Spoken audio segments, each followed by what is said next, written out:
They say the past never truly dies, it simply waits for the right moment to rise again. This is the story of Jide, a celebrated architect whose greatest masterpiece was not a skyscraper, but the ghost of the woman he betrayed. The city of Lagos thrummed with the ambition of a million bright lights. But for Jide, the air had begun to feel thin.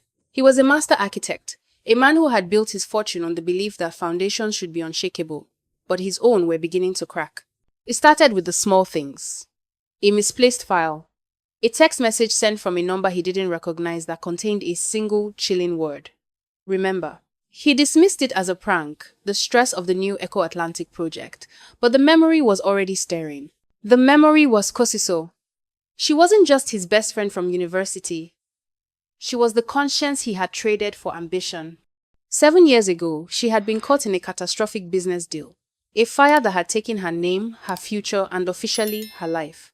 Jide knew the truth. He had let it happen. Then, she appeared. Not in his office, not in his home, but everywhere else. In the glossy, international magazine covering his project. In the reflections of every shop window. Always near, always silent, dressed in the latest, almost ethereal Gen Z minimalist style, a ghost in designer clothing. Jide was now seeing her everywhere. He tried to speak to her at a high-profile gallery opening. He rushed forward, pushing past the crowd, his heart pounding a frantic drumbeat against the Afrobeat music.